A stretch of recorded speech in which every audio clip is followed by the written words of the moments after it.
Hello everyone, Rob here, and I've got another book I'm very excited to talk about. This one is like the one I did before about the independent creator, Jennifer, who did that book, and then there was Sean. This is another independent creator and his own book, and it's something I've been really excited to talk about for a long time. Ever since I started doing these video reviews, this is one of the first ones I wanted to do, but I wanted to get several videos out there done, kind of go through the process to kind of get the feel for what I'm doing, because I don't know, I'm so excited to look at this one. I didn't want to get it wrong. It probably won't be any different than the other videos that we've done so far, but I'm really happy to take a moment to shine a light on this. Beyond the Void by Saul Haberfield. Saul is a gentleman that I have kind of befriended. A bunch of us were online on a website called digitalwebbing.com, and for a while it was quite the popular hangout for artists who got together and shared their various art, their works, their comics. Several of us got together, Saul included, and we did some group projects, like a big collective book with artwork from several different people, just for fun, just for the fun of making comics, the joy of making art and stories. And as seems to be the way with most websites, it's kind of gone away. It's still there, but it's not what it used to be. Everyone's on Facebooks and Instagrams and all kinds of different things like that. But I've maintained a friendship, as you can do very easily with social media, specifically on Instagram. We communicate quite a bit. We talk back and forth, and he made this book and he sent it to me, and I couldn't be more excited. He's got such a great, whimsical, dynamic style. I find myself without the words to really explain what I'm seeing. I see a thing and I know I like it, but sometimes I feel like I don't have the vocabulary to explain what it is I like about it, except damn, it looks great. So let's get into the book, Beyond the Void, which is a great whimsical title. You get what it means without even understanding what it could mean. It gives a sense of adventure and mystery. Great title. Beyond the Void, Chapter 1, created, story, art, everything. That's one thing I want to give a shout out. He writes the story, he does the drawings, he does the lettering, he does the coloring, 100% everything, like a full, complete comic. I can't color. I just have no ability for that. So all my work will always be in black and white when it's by me. If there's anything in color, it's because I had someone else do it. I had to pay somebody else to do it. Saul does it all, and he does it really well. I mean, I don't want to oversell it, but I feel like this is a man who understands the craft.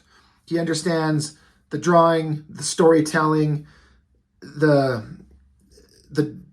ability to draw the figures, the action, the backgrounds, to color it. He's really good with lettering, which is something I've had to understand, that I've kind of failed in my understanding of the place of lettering in comics. And he does really, really amazing things with his work. The basic story starts out, this is a great shot. It's like a ground and a puddle of water. On the ground, you're seeing the reflection of the city. It's upside down in the water, and then a foot splashes into it. Like the adventure starts. This character, they're running, they're in a panic.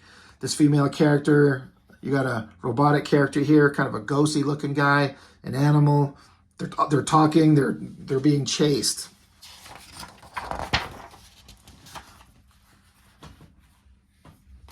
This character, these little text boxes, this character is called The Curse, sold his soul to a demon to become a supernatural avenger. This character here, Betatron, nuclear-powered android with a heart of gold and a fist of steel. That is great. I love that so much. Ghost Boy, former superhero sidekick during the golden age of crime fighting, now a disembodied spirit, currently inside this leopard. So what a great idea. He's like a spirit, and so he can possess at least different animals, maybe different people. It's kind of hard to say. Now, we don't have one of these text boxes explaining this character yet. We will get to that. They're running, they're scared. There's obviously some great threat that they're trying to fight or defeat or run away from.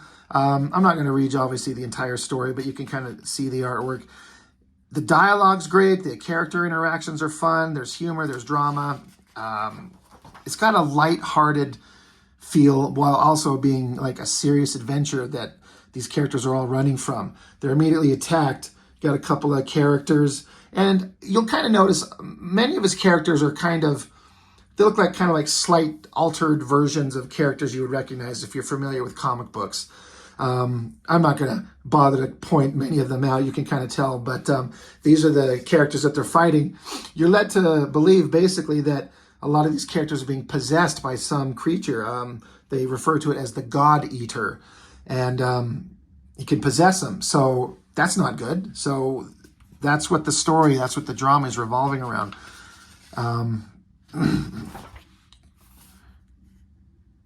They continue fighting. More characters continue to show up. And as the characters show up, it explains what the name of the character is, but then it also shows that they're a servant of the God Eater. So they're not even villains, they're heroes, but they're possessed. And that's what these characters are trying to run away from. I like the big, long panel here, the movement, the energy, the explosion down here. That looks great.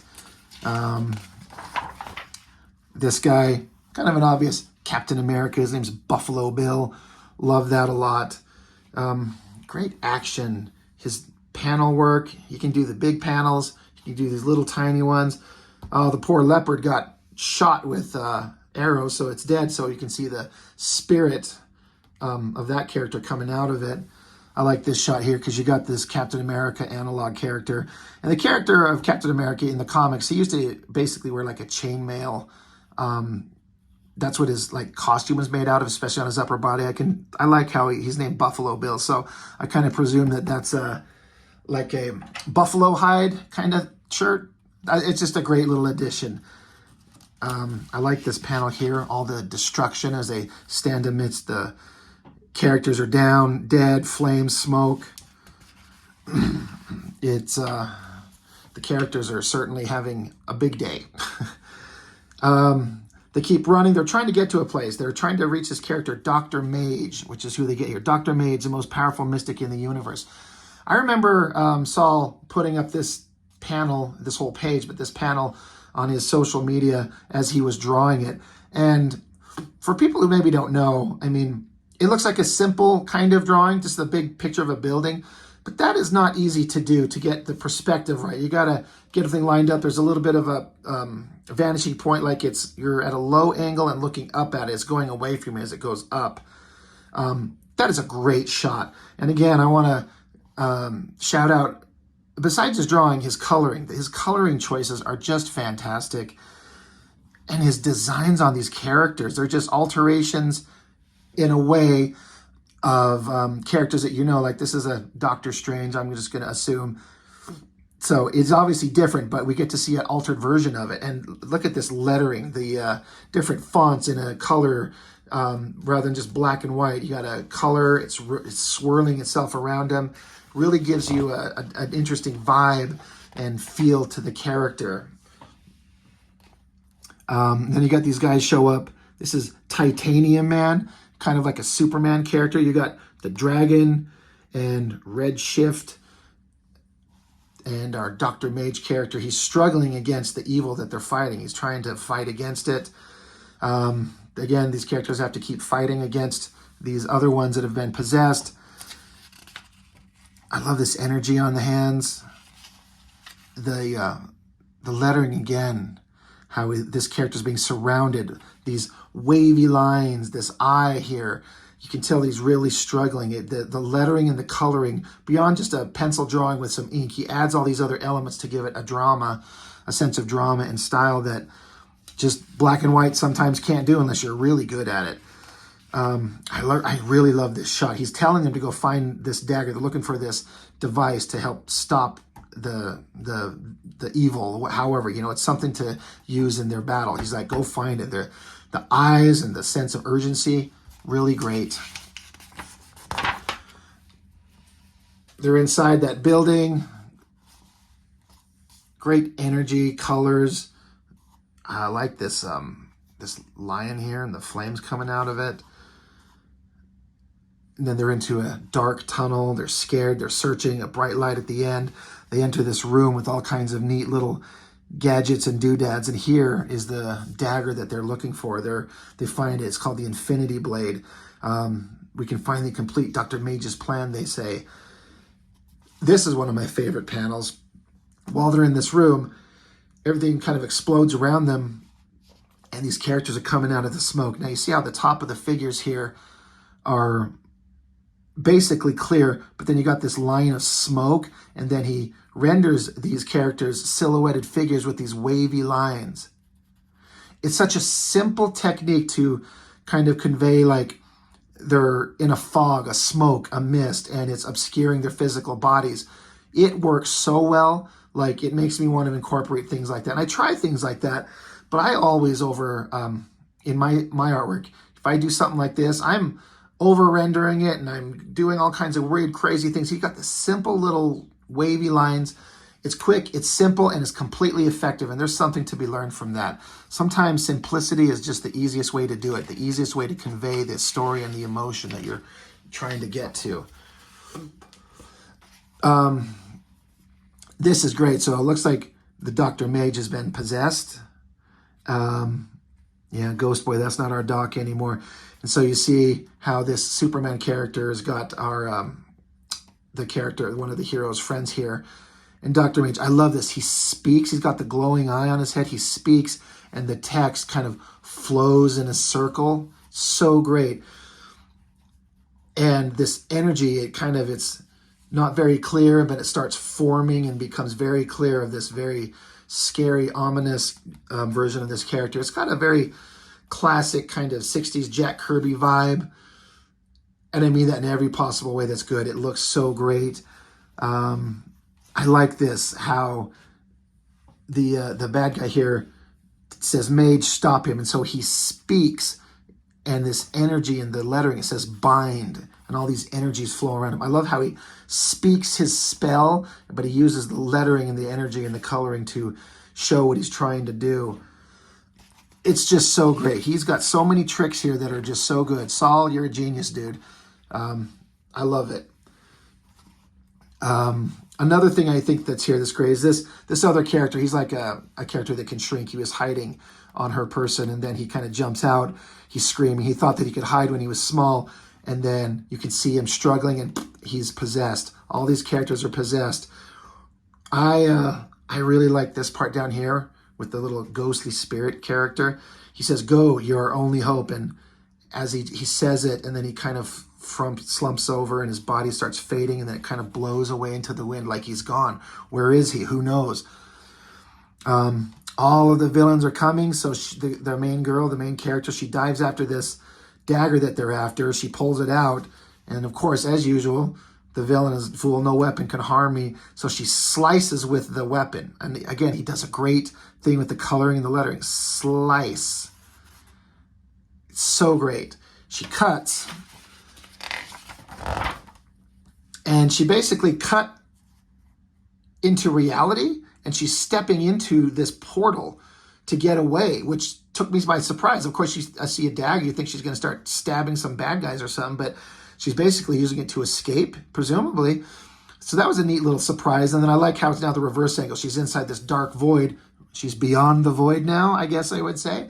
And you see them that they're on the other side, and she's falling into this darkness. She's screaming, she's panicking, she's scared. And this is where we get the text explaining who she is. It says, "Miracle woman, noble heroine, able to repel any attack, to resist any force. Unbeatable," as she's screaming in terror. "Indomitable, infallible, always there to save the day. Tumbling through the darkness in failure and despair." And then the classic, "the end," with a question mark. What a hell of a way to end the book. Like, it just kind of throws you into it, and adventure, characters in a really bad place, especially for an issue 1. That's great. And then this is great. In the next exciting issue, a preview of some things to come. Somewhere beyond the void, salvation lies. And as you saw in the previous, the pages on this, he's got a bunch of different comic book characters in like altered forms. You got what looks to be like a Transformer type character here. This guy looks kind of like a Thundercats character. I'd guess this is a like a G.I. Joe. This guy's kind of small. He's looking like basically like a bunny rabbit jumping through the air. Maybe like a Ninja Turtles type thing. I'm not sure. I'm not trying to speak for him. I don't know exactly, but I love everything I'm seeing. And then I love this. Kragnor the Barbarian. It's a very kind of He-Man, Masters of the Universe kind of homage there, which if you know the books I'm doing for my little fan comics, I'm super excited to see any of that. And I've also seen a lot of his character designs and sketches on his social media. Man, they're so good. I mean, he makes me feel like I need to work harder. It just looks so great. And then, as we usually do, we always have a page where he talks about what the book means to him, his process, thanking his wife, telling you that he wants to hopefully have people write to him. Tell him about the book. Tell him what you like. Just goes on about that. I like this back text. Miracle Woman and her team of misfits, Ghost Boy, Betatron, and the Curse are in a race against time to free their world from the crushing grip of the God Eater. Their mysterious compatriot, Dr. Mage, may hold the key to defeating this unbeatable foe. I love this book so much. It's so great. It's fun, it's breezy, it's whimsical, but it's got all kinds of drama that you want to get involved in. It's easy to understand. It's not pretentious at all. I told him when I first got it, I sent him a message, and I mentioned I've done a video on that book, the Batman Spawn crossover. I had recently picked up that book, and I have not been able to get through that book. The story is just so overblown and uninteresting, and I can't get through it. I can't read a Batman Spawn book. I am dying to read more of this. So Saul, get on that, buddy. Come on. Where's issue 2? Where's issue 3? I want to see him, buddy. So I guess that's all I've got to say about it. I could go on about how much I just love it. It inspires me. It makes me want to work harder. It makes me want to get better at my craft. I love it. It's a great book. Hit him up. You can find him, just his name right there, Saul Haberfield. Just put that in on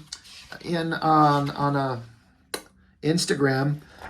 Comic Book Man, I believe, is his Instagram name. So seek him out, buy his book, help him out. Oh my God, excuse me. Anyway, thank you for watching, and we'll see you in the next one.